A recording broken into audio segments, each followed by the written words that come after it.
brother coming up. He is an author, an actor, and a poet. He is a former runner-up in the Nuyorican Slam finals. He has performed for Amnesty International.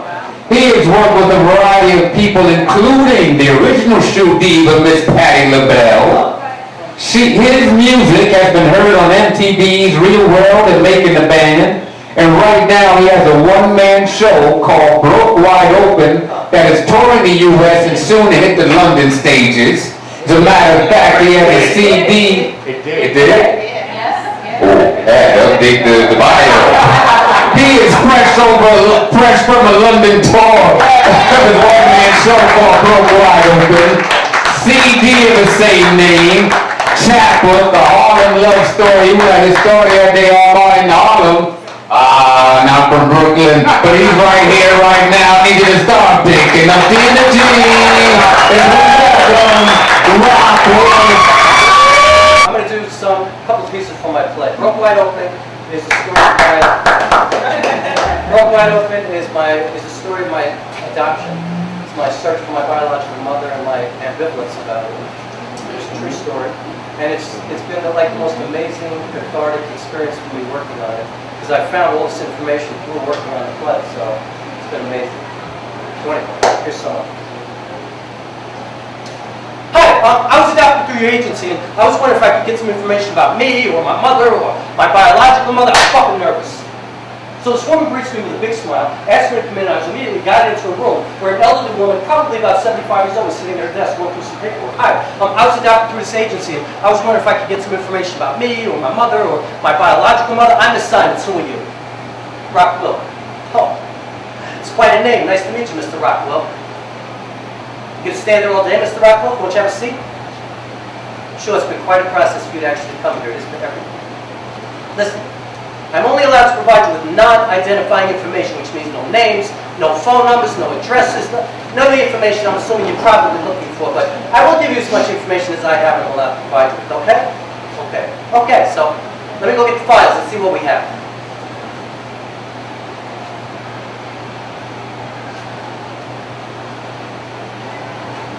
Oh my God.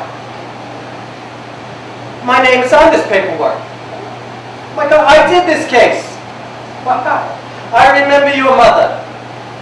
You know, you look exactly like your mother. Hell, I don't look like anybody. I mean, I am completely detached from this entire human race, and that freaked me out. Like, I look exactly like somebody, but that's just crazy to me. I can't relate.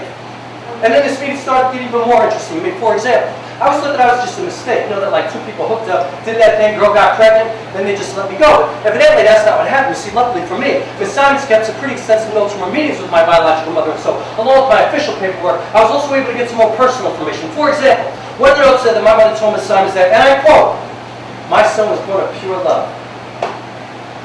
Yeah, I was born of pure love. I mean, I don't know, for some reason I guess I was kind of surprised to hear that. I'm not sure what I was expecting, but it felt good to hear it.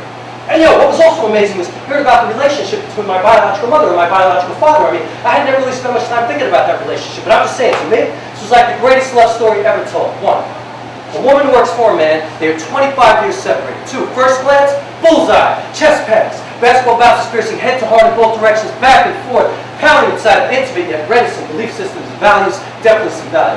Three, they each swell volcanic efflorescence, palpate reminiscence. This is one of those moments. Four, wet converging barnacle blue. This is stuff I knew about, so it makes me new. I don't care. I love you. This must be the place I've been looking for my entire life. Five, few things. He already has a wife and 3 kids. Fuck.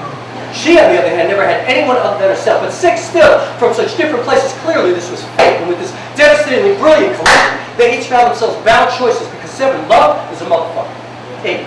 Fast forward 30 full moons, 2.5 years. This has been pure divine love with no judgment, organically germinating, exponentially sprouting. They tended to this bountiful minute to take garden, but 9, shit happens that, as love would have it, incandescent, immaculate conception. I'm not talking about that Mary Jesus immaculate conception at all. Let me explain. 10, see this fish, I waited low enough, dove inside her pool again, head first with intention, an Olympic champion swims down her egg. And now 11, pregnant. Oh shit, the girl's pregnant. Damn, oh, the girl's pregnant. Right at the beginning, their blood bound, turning 2 into 1, 12. She snaps protected. 13. living in tight quarters in her secluded mind as she always has, afraid of this unplanned moment she couldn't deal. So she simply disappeared. Total, immediate, beautiful eclipse, gone. 14, he never knew, he never saw either one of them again. 15. So, as a tree grows in Brooklyn, a seed embarks in the Bronx. Planted inside of this dissipated marred vessel containing some remote and complex and fertile soil, her soul alone without memories just broke the beginnings of her communal existence. She had never been held on to a safety. There was always an exit. So when this term is complete, 16. She releases this ready, vulnerable suckling as if her baby was just a consequence. 17. And the world one day knew to me was my oyster. I was my own little man. I was my own little man. I was my own little man. 18. Who's going to change my name? Or maybe it'll stay the same if nobody comes to my rescue. So 19, 3 Boston trips disconnected, names still the same with 4 times the charm. Taken from harm's way, and each time I had hope. New beginnings, he's out. New beginnings, he's out. New beginnings, he's out. And finally, new beginnings, sing at home. 20, you were adopted. You are different. You are special. You were chosen. Where are these badges of honor? I am pierced all over, illuminated, distinctive, silent, dissimilar. Others. 21, congruous, incompatible, uncomfortable, not the same. Who the fuck am I? Yo, let's cut our wrists and hold together like this. We'll be connected by blood for life, like real family. Yo, I would die for that, boys, my blood. Yo, blood is thicker than water. You know what they say, there's just something about blood. You know the Smiths have 2 kids, one adopted and one of their own blood. Blood, blood, blood, blood, blood. Yo, I have no idea what that means or feels like. I just know that I can never be a part of that club. As a matter of fact, something I've always felt kind of afraid of. I mean, I'm just saying, I don't have to be chained to anybody else's shit. You understand what I'm saying? Alright, check this out. This happens to me a lot. Once somebody finds out that I was adopted, they inevitably seem to ask me, yo, have you ever searched for your biological mother? When I find out that I haven't, they're always like, well, don't you want to know what she's like, what she looks like, all that. You know what I say? I say, yo, what if she's an asshole? You ever think of that?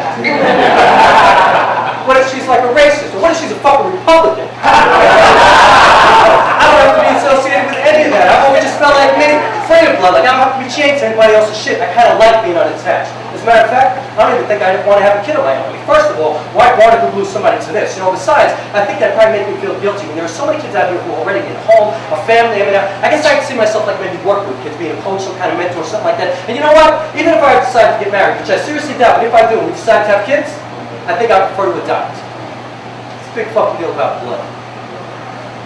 Before you even go there, I don't need somebody to look like me. My ego's not that fucking large. Anyway, one thing I will admit about blood, this is from my own personal experience. I mean, you're not blood related to your family. So you called me recently. Said you wanted to meet. That you would treat me. That finally felt like you needed to see me. That you would have called sooner, but you kind of wanted to feel free from feeling guilty.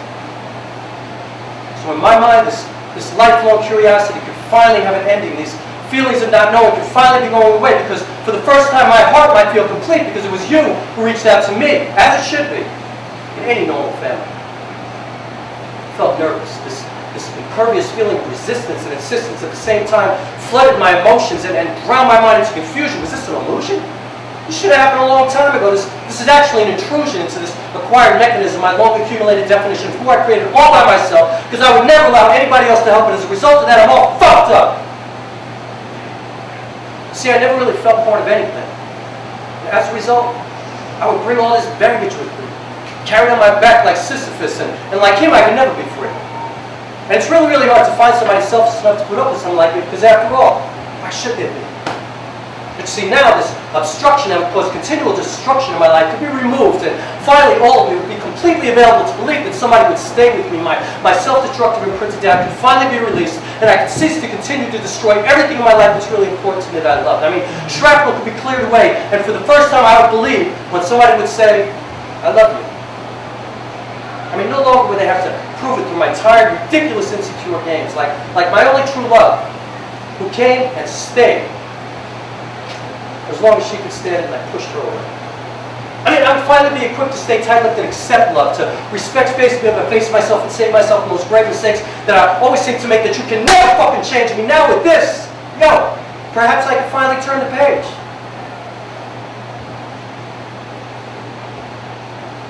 But I can't turn the page. You see, the truth is, you didn't really call me. For my entire lifetime, you never came to find me. I looked for you, but I guess this meeting was never meant to be.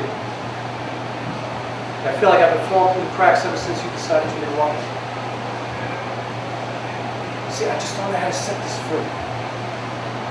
I feel like I fuck up everything in my life that's really important to me. Lessons never learned. I do this shit incessantly, and now with the pain of this latest loss, I don't know, for some reason this shit is fucking killing me, yo. I mean, everything in my life seems to end partially. Nothing completely embraces me, and finally I just have to think, yo, I must do this shit to myself. As much as I would love to blame you, I don't even know you.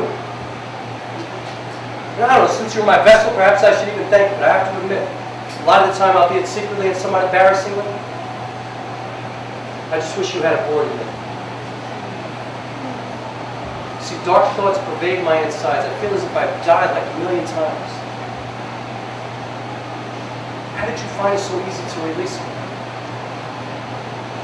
Just amputated yourself from me completely. Just cut me off, created some kind of referred history. Did you feel anything when you were disconnected from me? Were you curious at all, or am I just some kind of discarded, disposable, faded memory? You know, I did live inside you for 9 months, and you did birth me. Then you made this big fucking decision all by yourself to let it go, to give me away, and you never even told my father about me. Yo, I was this bloody, wet little baby. You never even took the time to get to know me. I was your bloody, wet little baby. Now, if you were given up for adoption pretty much anywhere in the world, if at any point in your life you decided you want to search for anything regarding you or your biological beginnings, there are privacy laws you need to deal with. It's not easy. I mean, you could legally get hold of non-identifying information, meaning things like your medical history, the time report, how much you weighed, your city of birth, New York City, the hospital, and you would get this information from either an attorney, the adoption agency, the state, whatever, that's easy. But, if at any point you decide you want to search for something a little more personal, like, I don't know, like who your mother is, for example, meaning identifying information, that's a whole other story. I mean, then you got to kind of become like your own private investigator. Like, you need to seriously be a secret. Like, you need to strap your time machine up. So I've been coming here. The main branch of the New York City Public Library, 5th Avenue and 42nd Street, Manhattan, every day for the past year, trying to match the number of my birth certificate with the number on record with the city of New York in one of these books. There's a lot of people from New York City, right? Which means there's a lot of fucking books. I mean, this would be like the equivalent of somebody giving you a phone number and saying, go find the name that corresponds with that number in the phone book. And by the way, find the correct book, because I also have to match the borough. And each borough has its own book, and I have to match the hospital and my birthday. And you know what? My birthday's not even enough, because you know how many times I opened one of these books, saw February 10th, lost my breath because I thought it was looking at me just to realize I was looking at the wrong year. So you have to match every single fucking detail. So this has been a supreme pain in the ass. So anyway, my birth certificate, the one that I have, has 2 dates on it. The day I was born and the day I was adopted, so it's an amended birth certificate. So like I said, I'm trying to match the number that I have with the number I reckon with the city of New York in one of these books, because when I make that match, I'm going to be looking at my original birth certificate, which is going to have my original name, which is going to have my mother's last name, or my biological mother, who was actually left when she was 3 years old. Like a wind-blown nest with only one egg that somehow landed gently on water but drifted away unprotected. You survived. You hatched. You learned how to swim without any lessons, created your own crazy stroke to find safety, but still, nobody came looking for you ever. I wonder if you waited. If you didn't move until somebody would come get you. Did you stand there all night? When did you realize that you could only talk to strangers? Now you're alone and not quite sure it was worth all the effort because you're uncomfortable all the time. You can't seem to settle in for too long. You don't fit right, like pants that are a little too big. They keep twisting around, bunching up. You can't sit right. Makes you walk all funny, and still, you keep buying the same size over and over again because you're used to how that feels. And that is so fucking stupid. But I do the same thing. How weird is that? I'm like a puzzle box, accidentally turned upside down. A million parts of me all over the floor now. Piece by piece, day by day, I'm trying to put myself back together, but I'm flying blind and I need some answers because, you see, I've never seen the cover of that box, your face, and so I don't even know what I'm reconstructing. When I look in the mirror, I see this mask. And although I created it, I've never seen what's underneath. I don't know what I look like. Thank you.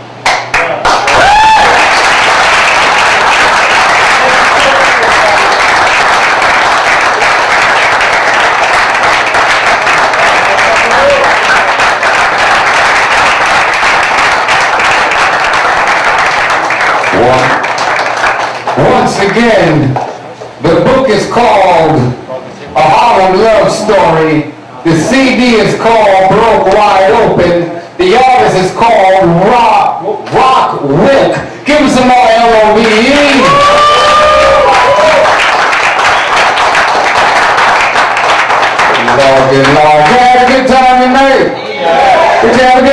tonight? We do this 2 times a week, Thursdays and Tuesdays. Thursdays, you already know, open mic plus stellar feature performances, hosted regularly by Gemini the Poet. Tuesdays, the New York City open mic joint, hosted by yours truly, all open mic. Once again, make it easier on yourself. Just circle Tuesdays and Thursdays on your calendar, and you know you'll be right here with the inspired word. Is that cool?